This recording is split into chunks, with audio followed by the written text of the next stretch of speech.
C'est la ville qui, par essence ou par essentialité, vient signifier ce que la Gemara de Sanhedrin nous explique. Kol Israël arevim ze lazé. Il faut faire attention, quand on ne connaît pas très bien l'hébreu, on peut lire Kol Israël aravim ze lazé. Ça demande une certaine instruction pour lire l'hébreu. Mais c'est parce que c'est notre langue et que essentiellement cette langue nous permet d'exprimer ce que nous sommes en notre âme et conscience. Kol Israël arevim ze lazé. Le rabbi Miloublin avait envoyé un de ses émissaires auprès d'un des grands jugements qui eut lieu à Kiev en 1912. Le juge, Goy, à la sortie, interrogea ce juif qui avait l'air tout à fait particulier avec ses accoutrements bizarroïdes et lui demanda comment se fait-il que vous accompagnez le présumé coupable. Il lui dit parce que nous sommes responsables les uns des autres. Il lui dit mais j'ai lu dans vos textes que vous, les Hébreux, vous êtes appelés Adam et nous, non. Il lui dit oui, votre honneur. Les Hébreux sont appelés Adam parce que Adam est écrit au singulier, parce qu'ils font corps, parce qu'ils ne sont qu'un. Parce que si jamais vous touchez l'orteil d'un Hébreu quelque part, eh bien un Hébreu autre part en ressentira la douleur. Est-ce que c'est votre cas, votre honneur? Ah non, chez nous, c'est pas comme ça. Chacun pour soi et Dieu pour tous. Mais chez vous, c'est incroyable. Il dit oui, et puis vous savez, Adam, chez les Hébreux, c'est quelque chose d'extraordinaire. N'avez-vous jamais pensé, votre honneur? Bien sûr que non, puisque vous n'avez pas étudié l'hébreu. Mais Adam, c'est l'acrostiche de Aleph, Dalet même. C'est incroyable que l'acrostiche de Adam soit justement ce qui réunit trois des grandes personnalités d'Israël. Aleph, Abraham, Dalet, David, même Moshe. Qu'y avait-il d'incroyable, mes amis? Tout simplement que ces trois hommes avaient affirmé en leur âme et conscience ce qu'ils pensaient être. Abraham, Ani afar ve'efer, je ne suis que poussière et sang. David, Ani ketolaat ve'loish, qu'un ver de terre et même pas un homme. Moshe, va'anachnu ma, que sommes-nous? Cette humilité qui fait partie de ces hommes demande bien entendu, comme nous faisons avec Eliaou ou comme avec Arav Boubli, d'enseigner à tort et à travers, à longueur de journée et de nuit, d'essayer de nous donner la consistance de ce savoir qui nous permettra, dans la constance de vouloir savoir, de nous sentir pleinement emplis. Notre désespoir à nous, c'est de savoir que nous ne sommes pas capables de laisser place ni à autrui, ni à l'éternel, car dans l'accroche-tige de ce nom de Adam, qu'est-ce que l'humilité? On n'a pas le temps d'en faire un cours, on a le temps de faire un geste, un pas en arrière. Parce que le pas en arrière permet à celui qui est face à vous, qu'il s'appelle homme ou qu'il s'appelle l'éternel, de faire un pas en avant et de pouvoir vous conjuguer pour la première fois ensemble. C'est ainsi que commence l'histoire conjugale des hommes. Mais des hommes avec l'éternel aussi. Quelle place faisons-nous à nos enfants? Mais si vous croyez véritablement, Martine ou Yoram, que tout commence avec nos enfants, ce n'est point vrai. Tout commence avec nous-mêmes. Car comment faire place à notre fille si nous n'avons pas été capables de nous faire place à nous-mêmes? Vous baisez un arnou chotim.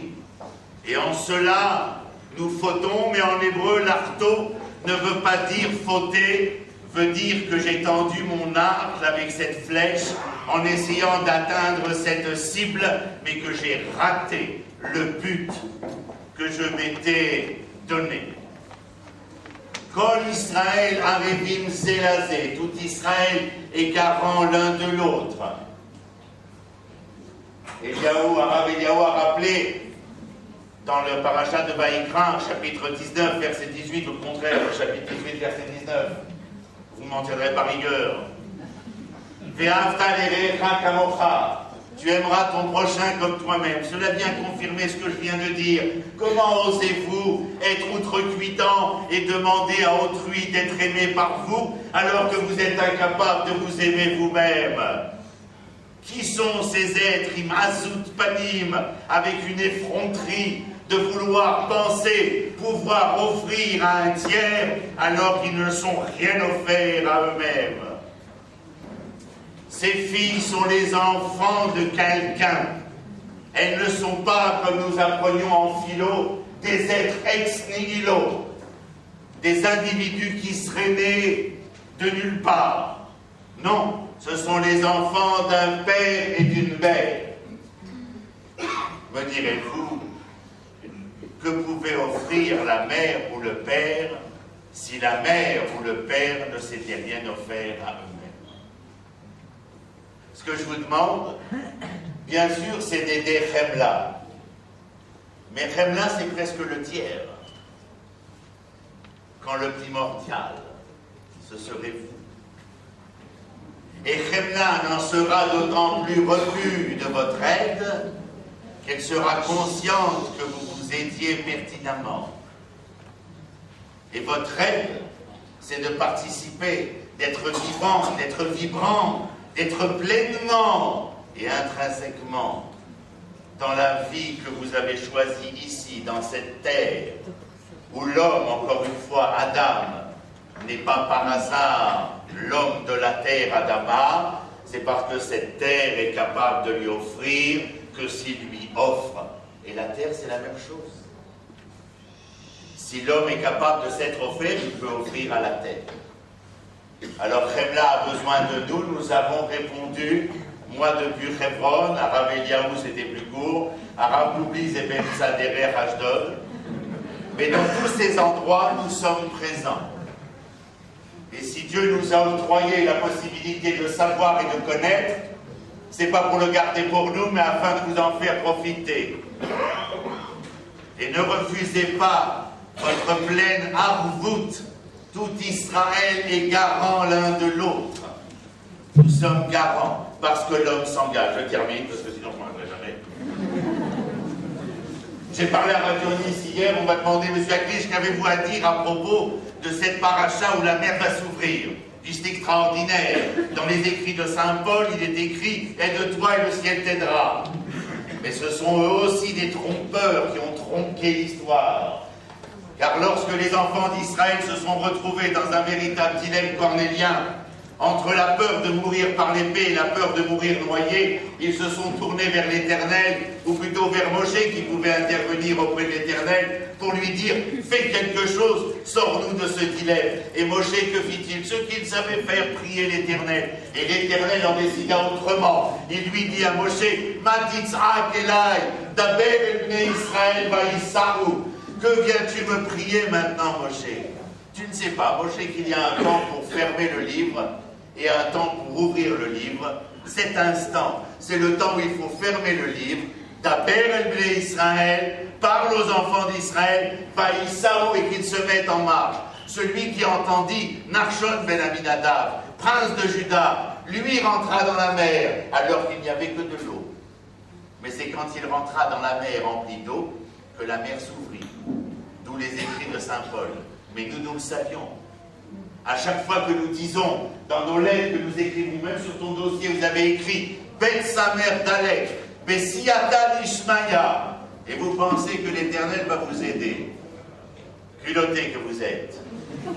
Parce que le Zohar nous enseigne qu'avant Bessiata Lishmaya, il y a Ben Samer Lamed, Bessiata Lishmaya. Les enfants d'Israël ont dit à l'Éternel, Ashivenu Hashem Elecha Benashuva. Et l'Éternel leur a fait, Shuvu Elai Ve'ashuva. Arrêtez de penser que quelqu'un va vous ouvrir la mer par hasard. La mer ne s'ouvrira que parce que vous acceptez de vous mouiller. Bonne soirée.